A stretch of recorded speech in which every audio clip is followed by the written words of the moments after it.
The first sensation Ethan Parker registered was pain, a dull, throbbing ache behind his temples that pulsed in rhythm with his heartbeat.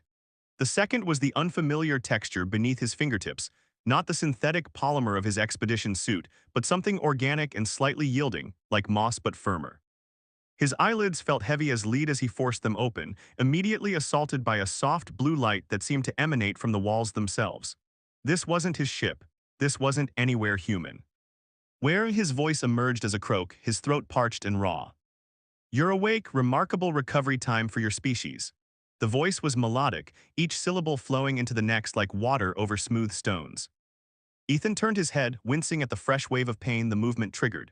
Standing beside his bed was the most beautiful and terrifying creature he had ever seen. Humanoid in general shape, but clearly alien, her skin a pale lavender that seemed to shimmer with bioluminescent patterns when she moved. Where human eyes would be, she had four pupilless orbs the color of burnished gold, arranged in a diamond pattern.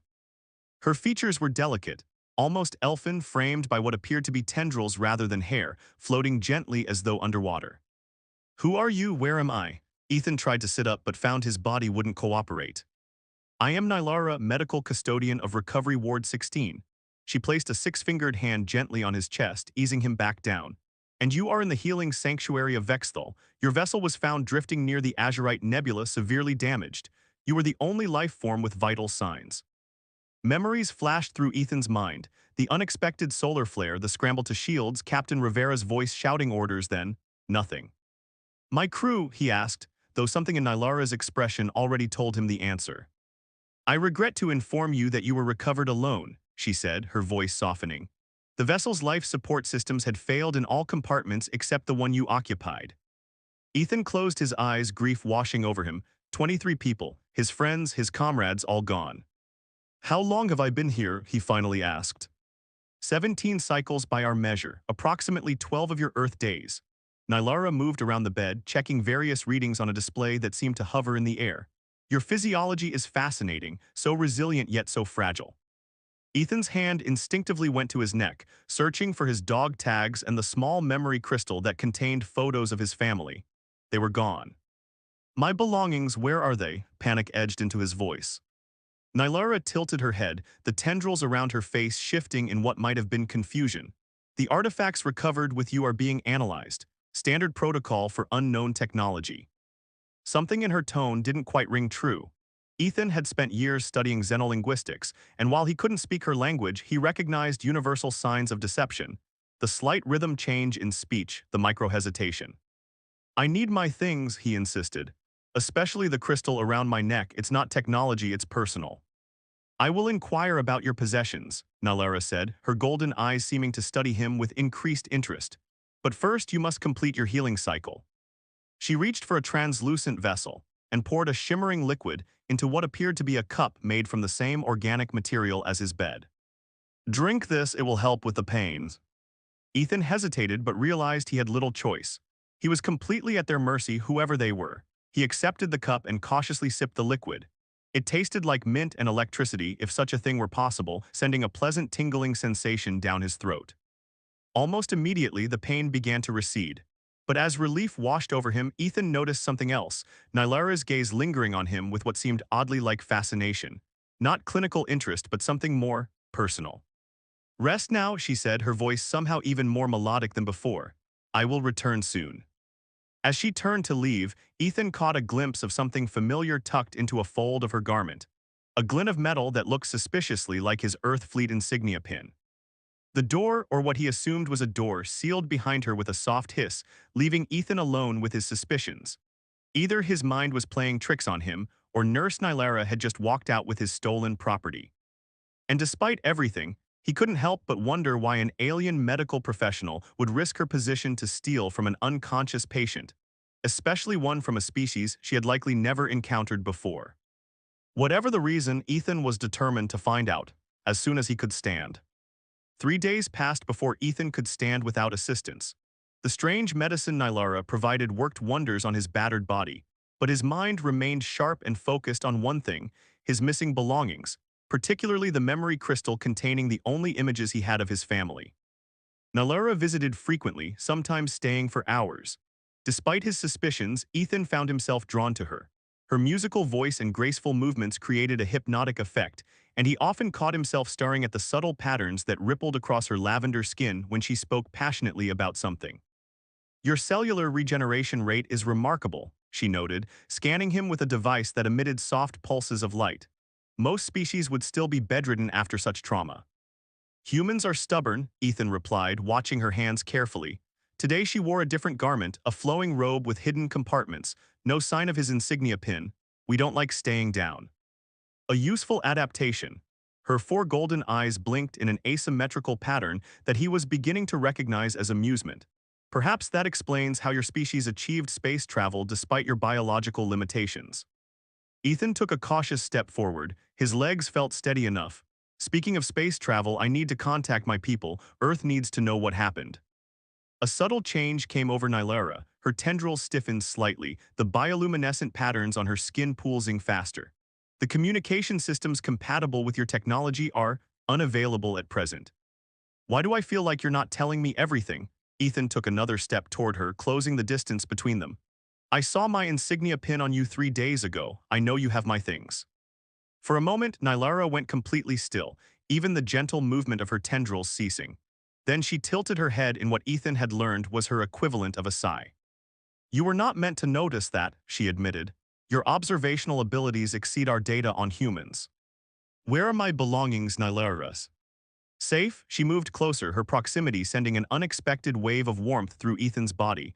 Her scent reminded him of thunderstorms and citrus. But I cannot return them yet.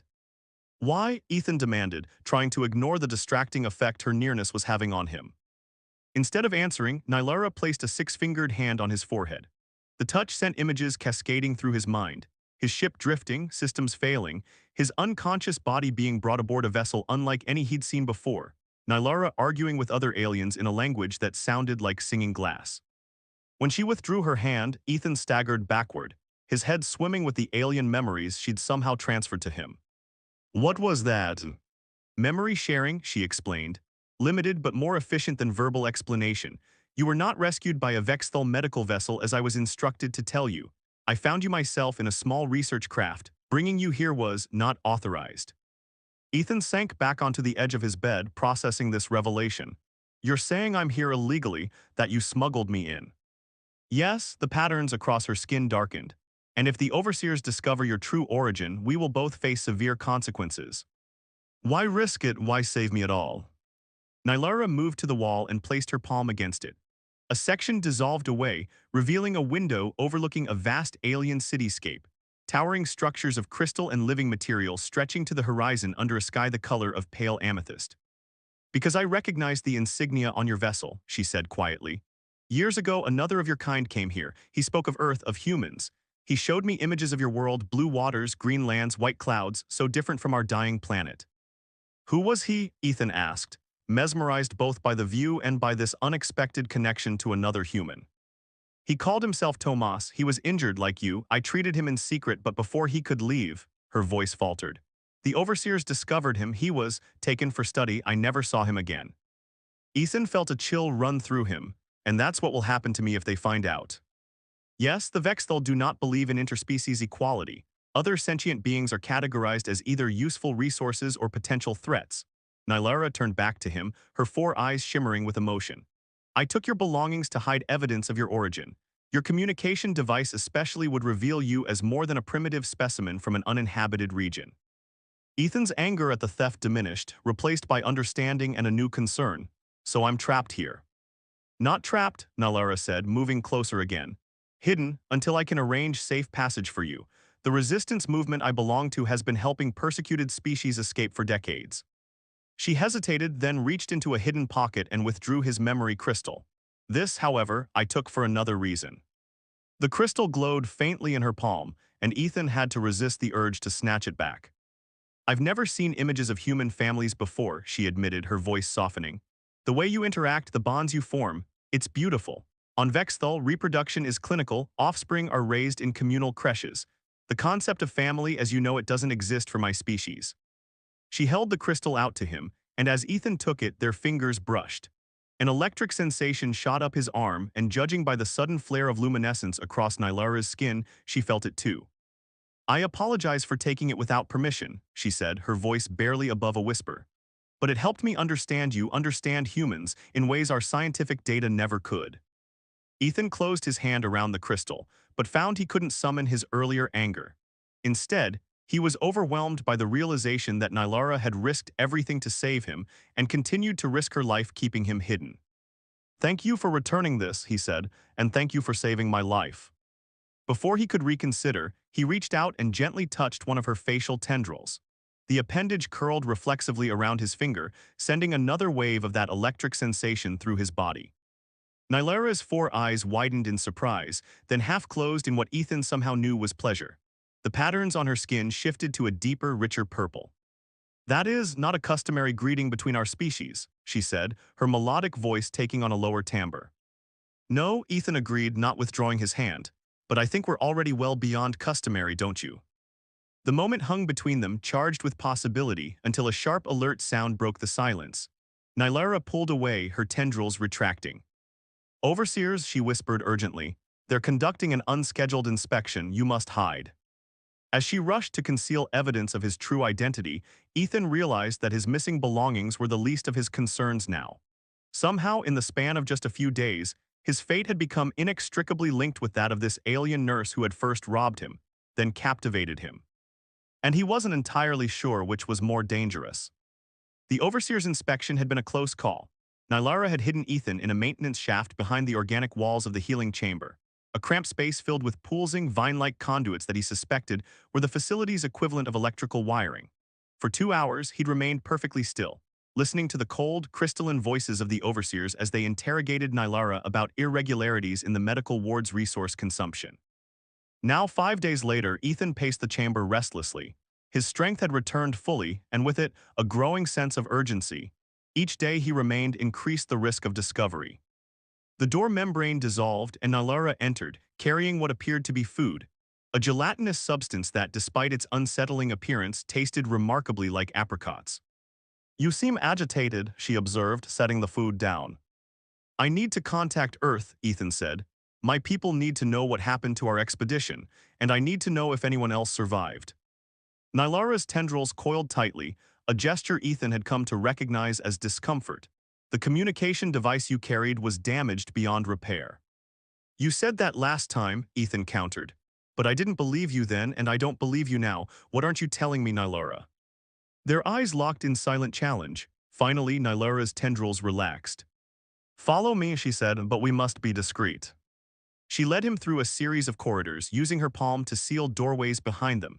Ethan noticed they were traveling downward, away from the main medical complex. The environment gradually changed, the elegant, organic architecture giving way to something rougher, more industrial. Finally, they arrived at a small chamber that looked decidedly different from the rest of the facility. Metal components were integrated with the familiar organic materials, creating a hybrid technology unlike anything Ethan had seen. Nylara placed her hand on a panel, and a hidden compartment opened in the wall. Inside, Ethan saw his communication device, his multi-tool, and several other items from his expedition suit. You lied about them being damaged, he said, trying to keep the accusation from his voice.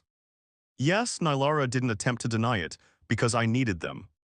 She activated a console, and a holographic display flickered to life, showing what appeared to be a schematic of a much larger facility. This is the Central Authority Complex, she explained, the seat of overseer power on Vexthal. Within it is the Evolutionary Directive, a sentient supercomputer that has governed our species for millennia. Her voice took on an edge Ethan hadn't heard before. It categorizes all life forms, determining their value and appropriate use. Under its guidance, my people have subjugated dozens of species across 17 star systems. Ethan stared at the schematic, a sinking feeling in his stomach. And Earth, is it known to your people? Not yet, Nylara said.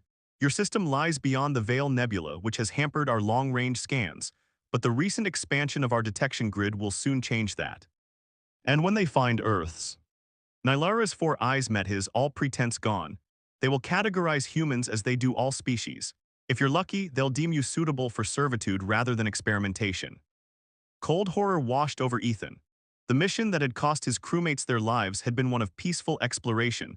They had no idea they'd ventured into the territory of an expansionist empire. Why are you showing me this? He asked, fighting to keep his voice steady. Because the Resistance needs your help, Nalara said. She picked up his communication device.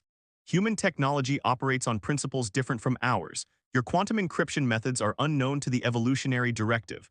With your communication device, we can create a backdoor into the system, a way to shut down the orbital defense grid and allow our allies to land. Ethan stepped back, mind reeling. You want me to help you start a revolution? It's already started, Nalara said fiercely. For generations, a minority of my people have opposed the directive's expansionist policies. We believe in coexistence, not domination, but we've lacked the means to disable the defensive systems without triggering planetary devastation. She gestured to his device. Until now. Ethan ran a hand through his hair, overwhelmed by the implications. So this is why you rescued me, to use my technology against your government. The question hung in the air between them, and for the first time, Nylara looked away. Initially, yes, she admitted quietly. When I intercepted your distress signal, I recognized the opportunity. But then. She moved closer, her bioluminescent patterns shifting to a deep indigo that Ethan hadn't seen before.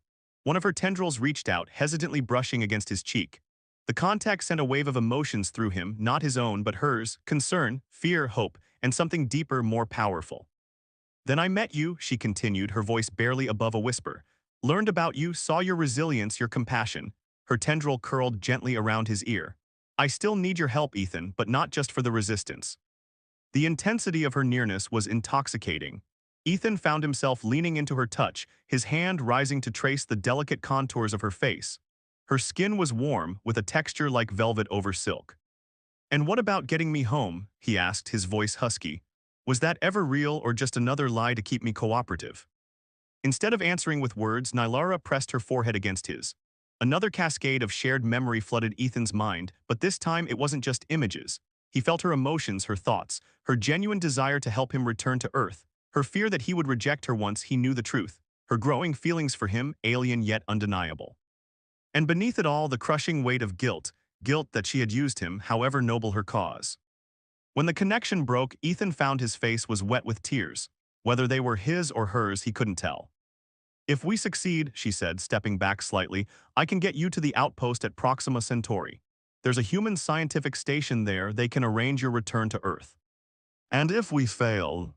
Then we die, she said simply, and eventually your Earth falls too. Ethan looked at his communication device, then back at the schematic of the Central Authority complex. The choice seemed impossible. If he helped, he might never make it home, might die on this alien world light years from everything he knew. But if he refused, he was condemning his own people to eventual discovery and subjugation. How long do we have? He asked. 3 days until the defense grid maintenance cycle creates our window of opportunity. Nylara's expression was solemn. After that, security protocols will be updated, and your technology will no longer provide an advantage. Ethan closed his eyes, thinking of Earth, of blue skies and rolling oceans. Of his family, captured in the memory crystal he now wore again around his neck. Of the 23 crewmates who would never return home. When he opened his eyes, his decision was made. Show me exactly what you need me to do, he said. Relief flooded Nylara's features, her skin brightening with hope. Thank you, she whispered, taking his hands in hers. Her 6 fingers interlaced with his 5, an imperfect but somehow natural fit. Don't thank me yet, Ethan replied, squeezing her hands gently. I'm still not entirely sure I trust you. A soft sound emerged from Nylara, a trilling hum that Ethan realized was laughter. Wise of you, she said, trust is earned, not given. She leaned forward and pressed her lips to his, an unmistakably human gesture that she must have learned from observing his memories. The kiss was tentative at first, then deepened as Ethan responded, pulling her closer. When they finally parted, the patterns across Nylara's skin were pulsing rapidly, glowing with an intensity he'd never seen before. That, she said breathlessly, is definitely not a customary greeting between our species. No, Ethan agreed with a smile, but I think we're creating our own customs now. As they turned to the task of planning their dangerous mission, Ethan couldn't help but wonder at the strange path fate had set him on. From astronaut to survivor, from patient to conspirator, from victim of theft to whatever he and Nylara were becoming. In 3 days, they would either change the course of multiple civilizations or die trying. And somehow, despite everything, Ethan found himself hoping they would have time to explore what else they might become to each other. The Resistance hideout buzzed with activity as Ethan finished the modifications to his communication device. Around him, a dozen Vexthal worked in focused silence, their luminescent skin patterns dimmed to minimize light emissions. These rebels looked different from the overseers, smaller in stature with more vibrant coloration. Nylara had explained that they were from the cultivator caste, historically tasked with tending the living architecture of Vexthal cities, but considered inferior by the ruling classes.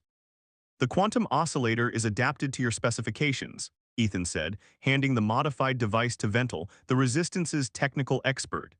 It should create a signal shadow around the central hub long enough for your team to gain access. Vental's tendrils rippled with what Ethan had learned was appreciation. Your species' approach to communication technology is unconventional but effective. Humans specialize in unconventional solutions, Ethan replied with a grim smile, especially when we're outmatched. Nylara approached, wearing what appeared to be combat gear, a close-fitting suit of material that reminded Ethan of carbon fiber but seemed to pulse with its own inner light. The Council has approved our final plan, she announced. We move tomorrow at first twilight. The assembled rebels dispersed to their preparations, leaving Ethan and Nylara alone by the workstation. You should rest, she said, her 4 golden eyes studying him intently. You've been working for 16 hours straight. I'll rest when we're done, Ethan said, though exhaustion was indeed pulling at him. There's too much at stake. Nylara's tendrils reached out, gently brushing his temples in what had become their personal gesture of affection. The touch sent a familiar wave of comfort through him, along with something else, concern. You're worried, he observed. Yes, she didn't attempt to hide it. The plan depends on too many variables and the consequences of failure are, her voice trailed off. Total, Ethan finished for her, I know. He pulled her closer, still marveling at how natural it felt to embrace her alien form. In the 2 days since she'd revealed the true purpose behind his rescue, they had grown increasingly intimate, physically and mentally. The memory sharing that was commonplace for her species had created a bond between them that transcended their biological differences. Come with me, Nylara whispered, taking his hand. There's something I need to show you before tomorrow. She led him deeper into the resistance complex, past areas he hadn't seen before. They descended through what appeared to be natural caverns, the walls lined with the same bioluminescent organisms that lit most Vexthal structures but wilder less cultivated. Finally, they reached a chamber that opened into a vast underground lake. The water glowed with a soft blue radiance, illuminating stalactites that hung like frozen waterfalls from the distant ceiling. What is this place? Ethan asked, his voice hushed in the cathedral-like space. The memory pool, Nylara said, the last untainted water source on Vexthal. Before the evolutionary directive, my people would come here to share collective memories through the water. Now only the resistance remembers the old ways.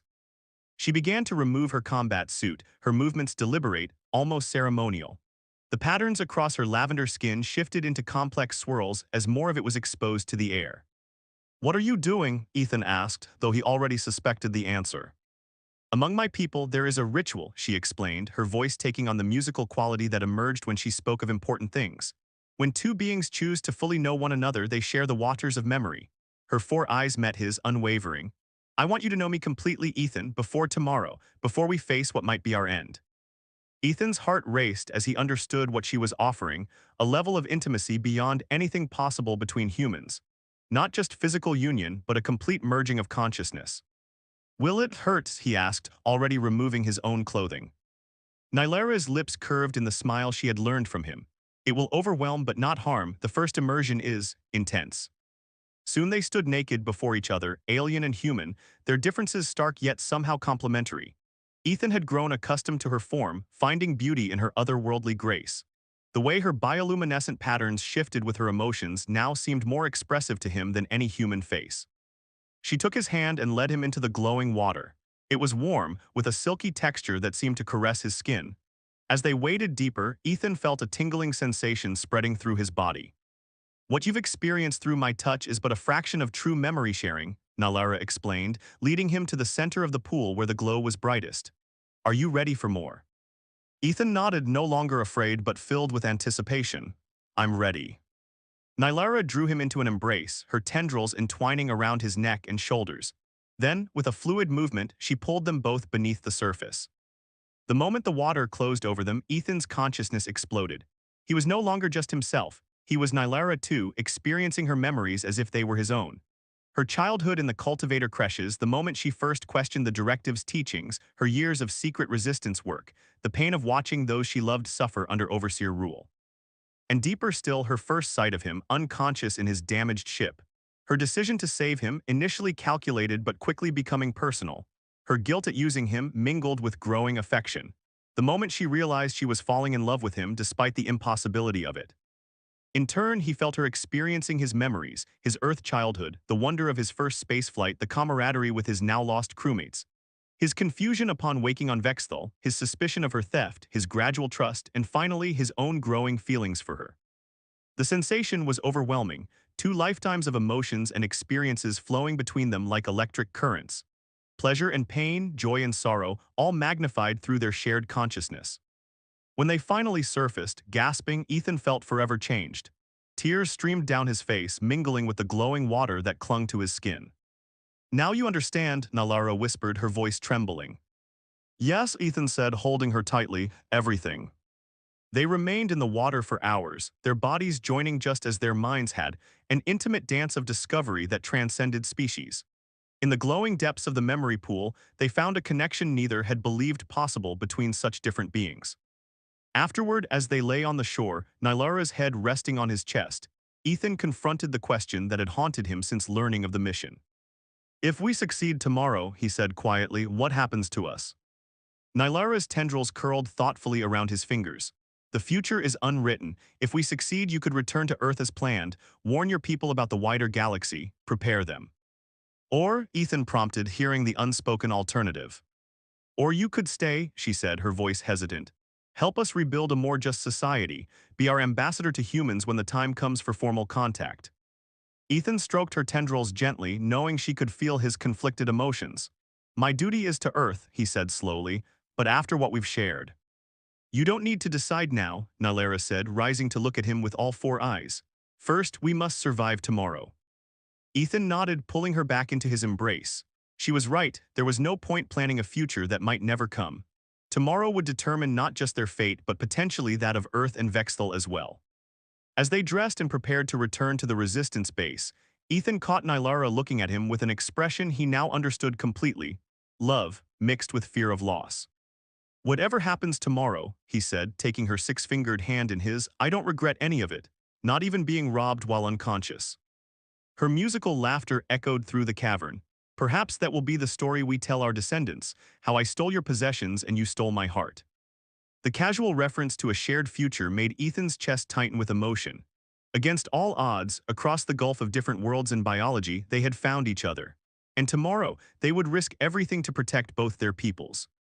As they ascended toward the base where final preparations were underway, Ethan realized that Nylara had given him something far more valuable than she had ever taken from him. A reason to fight not just for his own world, but for hers as well. Alarms blared through the Central Authority complex, their crystalline tones slicing through the air like shards of glass. Ethan crouched behind a poolsing pillar, his modified multi-tool clutched tightly in his hand. Across the corridor, three resistance fighters lay motionless, their once vibrant skin now dull and lifeless. "The signal shadow is collapsing." Vental's voice crackled through the communication implant Nylara had adapted for Ethan. "We have 4 minutes maximum before automated defenses reactivate." "Understood," Ethan responded, peering around the pillar. The entrance to the core chamber was 20 meters away, guarded by two overseer sentinels whose towering forms dwarfed the average Vexthal. "Nylara, what's your position?" "Maintenance level 3, came her strained reply. "I've secured our exit route, but we've lost Marin and Koval." Ethan swallowed hard, 4 more casualties to add to the mounting toll. What had begun as a 20-person infiltration team was now down to 7 survivors scattered throughout the complex. "The mission comes first," he reminded himself, recalling Nylara's words during their final briefing. No matter the cost, the evolutionary directive had to be reprogrammed. The future of both their worlds depended on it. "I'm moving to the core," Ethan announced. "Vental, on my signal, overload the secondary power conduits." Without waiting for acknowledgement, Ethan activated his multi-tools disruptor function, a modification of his Earth technology that produced a frequency the Vexthal defensive systems couldn't track. The tool emitted a high-pitched whine as he rolled from cover and sprinted toward the chamber entrance. The Overseer Sentinels reacted instantly, their elongated limbs extending toward him with surprising speed. But before they could intercept, Ethan shouted, "Now." The corridor plunged into darkness as emergency lighting replaced the standard illumination. The Sentinels faltered, their systems momentarily confused by the power fluctuation. It was all the advantage Ethan needed. He slid beneath the reaching grasp of the first Sentinel and jammed his multi-tool into the seam of the chamber door. The locking mechanism released with a satisfying click, and he tumbled inside. The core chamber was a vast spherical space, its walls lined with what appeared to be living tissue interwoven with crystalline structures. At its center hovered a pulsating orb of pure energy, the physical manifestation of the evolutionary directive. "I'm in," Ethan reported, moving quickly to the control console, beginning upload sequence. He removed the quantum oscillator, the device he'd created from his communication equipment, and connected it to the alien interface. The technology melded together, organic components entwining with Earth metals in a grotesque yet functional union. "Hurry," Ventil urged. "Security protocols are adapting to our intrusion." Ethan's fingers flew across the interface. Inputting the complex code sequence the Resistance had developed, an algorithmic virus designed to rewrite the directive's core programming without triggering planetary defenses. A sudden explosion rocked the complex, nearly throwing Ethan from his feet. "What was that?" he demanded. "Overseer reinforcements," Nalara replied, her voice tight with tension. "They've breached the outer perimeter. Ethan, you need to complete the upload now." The quantum oscillator hummed ominously as it channeled power from the directive itself, creating a feedback loop that would force the system to accept the new programming. 80% complete, Ethan reported, watching the progress indicators pulse across the console. "Just a little longer." The chamber door shuddered as something massive slammed against it from outside. "They're through the Sentinels," Ventil warned. "You have seconds at most." Ethan's heart raced as the upload neared completion. 90%, 95. The door burst open and an Overseer elite guard stepped through, nearly 3 meters tall, its body a nightmarish amalgamation of Vexthal biology and mechanical augmentation. Its 4 eyes, unlike Nylara's golden warmth, glowed an icy blue. "Human," it intoned, its voice like breaking ice. "You corrupt what you cannot comprehend." "Maybe," Ethan agreed, positioning himself between the Overseer and the console. "Or maybe I'm fixing what you've broken." The Overseer lunged forward with inhuman speed, but Ethan had anticipated the move. He dropped to the floor and rolled, using the momentum to slide behind a secondary console. The Overseer's strike shattered the panel where he'd stood moments before. "Upload complete," Ventil announced triumphantly in Ethan's ear. "The directive is accepting the new parameters." The chamber's lighting flickered as the pulsating orb at its center changed color, shifting from cold blue to a warm purple. The Overseer froze mid-motion, its augmentations suddenly unresponsive. "What have you done?" it demanded, voice distorting as its connection to the directive faltered. "Created choice," Ethan replied, rising to his feet. "Your directive no longer categorizes life forms as resources or threats. Now it will recognize all sentient beings as equals." The Overseer collapsed to its knees, the mechanical components of its body shutting down as the new programming took effect throughout the system. "Ethan," Nalara's voice came through the implant. "The defense grid is down. Allied ships are landing at the designated coordinates. We did it." Relief flooded through him, but it was short-lived. The complex shuddered again, more violently this time. "What's happening?" he demanded. "Structural integrity is failing," Ventil reported. "The directive's reconfiguration is affecting the living architecture of the complex. You need to evacuate immediately." Ethan didn't need to be told twice. He sprinted from the chamber, past the immobilized Overseer, and into the corridor where chaos reigned. The once seamless walls were rippling like disturbed water, sections pulling apart to reveal the skeletal framework beneath. He ran through the disintegrating complex, following Nylara's directions through the implant. Twice he was forced to change route as passages collapsed behind him. The air grew thick with particulate matter as the living components of the structure began to die. Finally, he reached a maintenance exit where Nalara waited, her combat suit torn and stained with the silvery fluid that served as Vexthal blood. "You're hurt," he gasped, reaching for her. "Later," she insisted, pulling him through the exit and into a narrow tunnel. "We need to reach the extraction point before the entire complex collapses." They ran together through the winding passage, the sounds of destruction echoing behind them.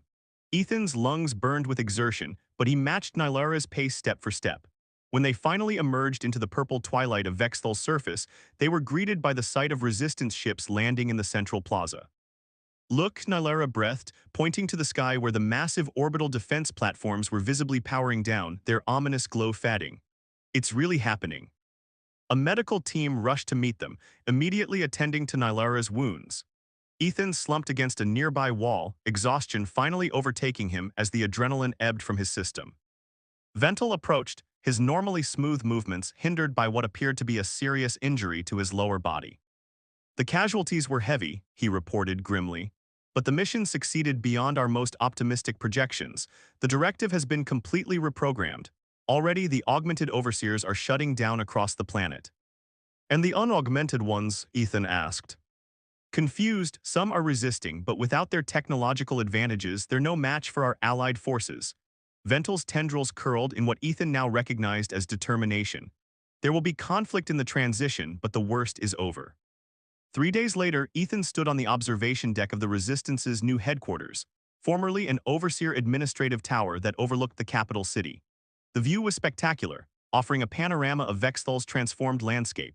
Already, the rigid architectural symmetry imposed by the directive was giving way to more organic, diverse structures as the suppressed castes began reclaiming their cultural heritage. Nylara joined him, her wounds now healed except for a faint discoloration along her left arm where the deepest gash had been. "The Coalition Council has approved your request," she said without preamble. "A ship will take you to the human outpost at Proxima Centauri in 3 days." Ethan nodded, his throat tight with emotion. The moment of choice had arrived sooner than he'd expected. "And what about the other matter?" he asked. "Also approved," she confirmed. "We will send representatives to Earth within the year, once our society has stabilized. Your people will be properly warned about the wider galaxy and offered alliance, not subjugation." "Good." Ethan turned to face her, reaching out to gently touch the tendrils that framed her face. They curled around his fingers in the familiar gesture that never failed to send warmth through his body. "And what about us?" Nylara's 4 golden eyes met his. "The Council cannot dictate that," she said softly. "It's our choice alone." Ethan thought of Earth, the blue skies, the familiar gravity, the faces of family and friends captured in his memory crystal. Home. But when he looked at Nylara, he felt a different kind of belonging, one forged in crisis, deepened through the memory pool and proven in battle. "I've been thinking," he said, taking both her hands in his. "Earth needs to know what happened to our expedition, and they need to prepare for first contact with your people." "Yes," Nylara agreed, her skin patterns shifting to match her solemn mood. "They'll need an ambassador," Ethan continued. "Someone who understands both worlds, who can translate not just words but cultures." Hope flickered across Nylara's features. "You want to return to Earth?" "Temporarily," he clarified, "to deliver our warning and prepare my people, but then," he squeezed her 6-fingered hands gently, "I want to come back to you to help build this new society you've fought so hard for." The patterns across Nylara's skin burst into brilliant luminescence, pulsing with joy so intense it was almost blinding. "You would choose a life between worlds?" she asked, her voice trembling with emotion. "I would choose a life with you," Ethan replied simply. "The rest is just geography." Nylara moved closer, her tendrils entwining around his neck as she pressed her forehead to his in the now familiar gesture of deep connection. Without words, he felt her joy, her relief, her love flowing into him. "Besides," he added with a smile when they separated, "I still haven't gotten all my belongings back from you." Her musical laughter filled the air between them. "After all this, you're still thinking about that." "Well, you did rob me while I was unconscious," he reminded her teasingly. "It's how we met, remember." "I prefer to think of it as strategic resource reallocation," she countered, her eyes glittering with mischief. "Besides, I've given you something far more valuable in return." "True," Ethan acknowledged, pulling her close. "A revolution, a new alliance between our peoples and," he kissed her gently, "a future I never could have imagined." As they stood together overlooking the changing landscape of Vexthal, Ethan marveled at the strange path that had brought him here. From astronaut to survivor, from theft victim to revolutionary, from stranger in an alien world to someone who now belonged in 2 worlds. In 3 days, he would begin the journey back to Earth, carrying warnings and promises of alliance. But he would also carry something else, the memory of Nylara, imprinted not just in his mind but in his very being, and the certainty that across the stars she would be waiting for his return. Some thefts, it seemed, were simply the universe's way of giving you something far more valuable in exchange. The end.